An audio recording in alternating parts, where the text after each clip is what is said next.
Bonjour à tous et merci de nous suivre. À la grande une du quotidien Le Messager, on parle de Kribi-Lolabé, le fer vaut de l'or, c'est le titre que nous présente le journal. Alors que la mise en exploitation de cette réserve devrait procurer à l'État des revenus annuels de 22,9 milliards de francs CFA, le démarrage effectif est prévu d'ici décembre. En petite une, Dengue Godenzama, le New Deal nous est présenté. Le quotidien Bleu le Jour, pour sa part, parle de thérapie. Le traitement du cancer se modernise au Cameroun, c'est l'information que nous révèle le journal. Avec les dernières techniques de radiation, l'accès aux soins a un coût moindre qu'à l'étranger au centre d'oncologie camerounais à Bekoko.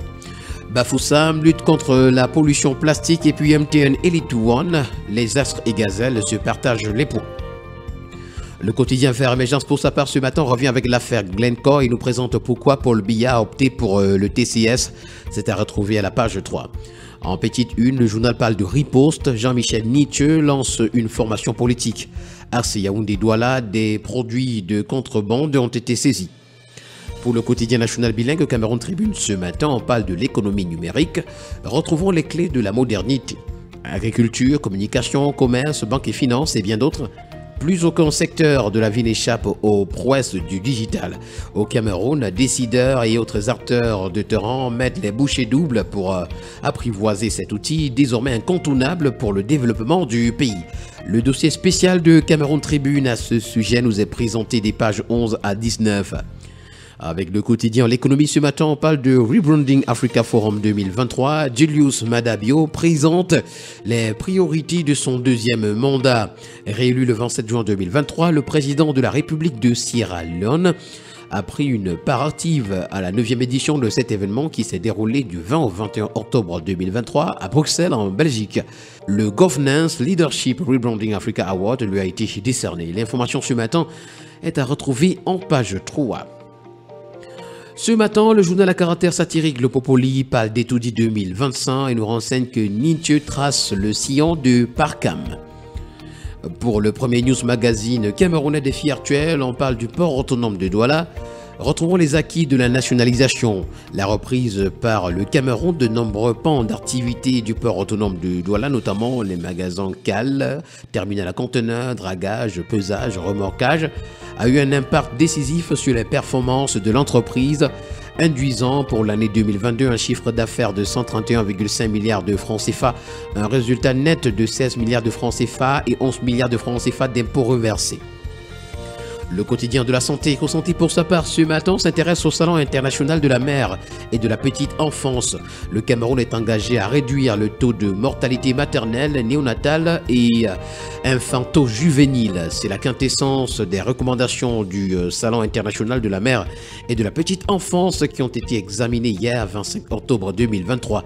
L'objectif est de prévoir un plan de riposte efficace pour réduire de manière significative les taux de décès liés à la mortalité maternelle, néonatale et infanto-juvénile au Cameroun. On parle du traitement de l'hépatite C en petite une. La nouvelle de la gratuité soulage les patients de l'Adamawa. Et puis, s'agissant de l'arthrite, la terreur des personnes âgées mais mal connues nous est présentée. D'ailleurs, le journal nous informe que l'arthrite est un terme qui regroupe plus de 100 maladies caractérisées par l'inflammation des articulations et d'autres parties du corps. L'information ce matin est à retrouver à la page 6. Le tri hebdomadaire L'Œil du Sahel ce matin nous amène à Touboro où 50 personnes ont été enlevées en 24 heures.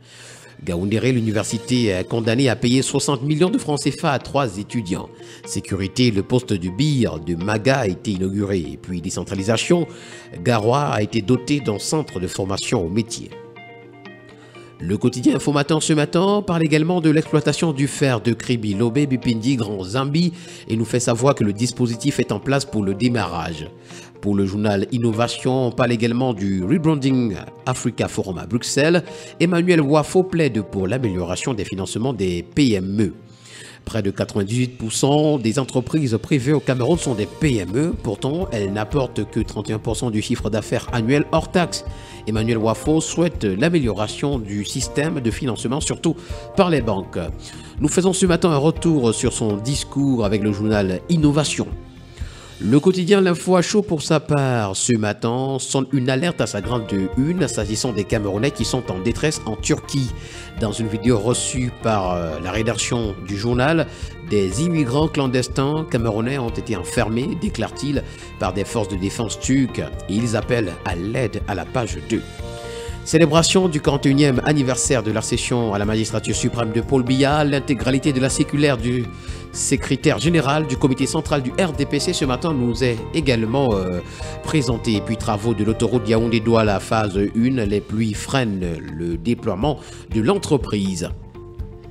Le tri hebdomadaire, le soir, ce matin, parle des journées nationales de l'économie sociale jeunesse 2023 et nous renseigne que le MINMESA pose les jalons d'une restructuration réussie.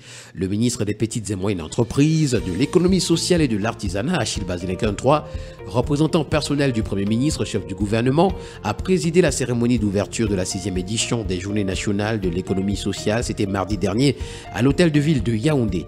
C'était en présence des membres du gouvernement et des acteurs de l'économie sociale fortement mobilisés pour la circonstance. Les assises qui s'achèvent ce jeudi vont déboucher sur des recommandations opérationnelles visant à catalyser la pleine éclosion de ce secteur.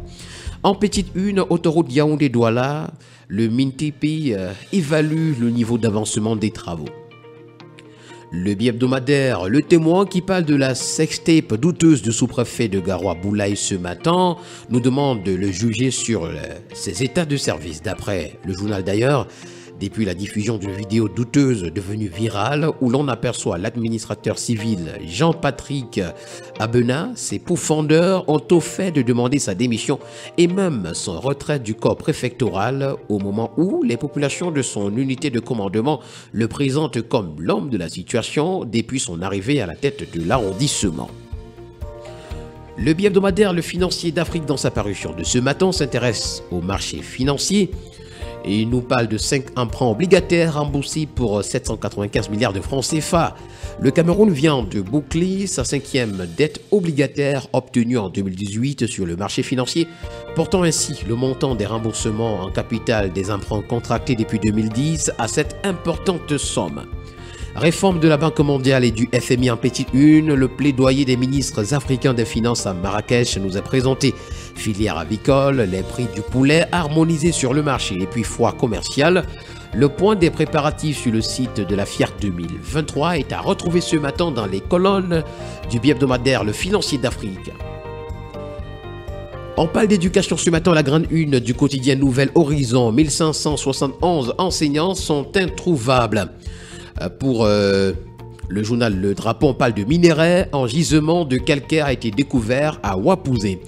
La société britannique Oriole Resources a fait la découverte d'un important gisement de calcaire de haute qualité dans la localité de Wapouze, région du Nord. Cette trouvaille ouvre de nouvelles perspectives économiques pour le pays, offrant une opportunité de développement dans l'industrie du ciment. En BAM, contrebande en petite une, la douane saisit 8000 litres d'huile végétale. Ce matin, le magazine Cameroun Business Today parle de transformation numérique et nous présente le tournant de Yaoundé. D'après le magazine, les opportunités et les défis de la transformation digitale ont été passés en revue au cours du Cameroun Digital Week. C'était du 16 au 20 octobre dernier. Le quotidien Mutation, pour sa part, d'ailleurs, c'est le journal avec lequel nous terminons cette revue de la presse, parle de succession et nous présente les volontés des notaires. Les litiges irrelatifs sont au centre du congrès des notaires d'Afrique ouvert hier à Yaoundé. L'information est à retrouver en page 5. Et puis, Golden Zama Dengue, le SDF que je propose est à retrouver à la page 7. Mesdames et messieurs, merci de nous avoir écoutés ce matin et surtout n'oubliez pas qu'acheter un journal, c'est participer à l'édification d'une société libre et transparente. À nous retrouver demain pour le même exercice.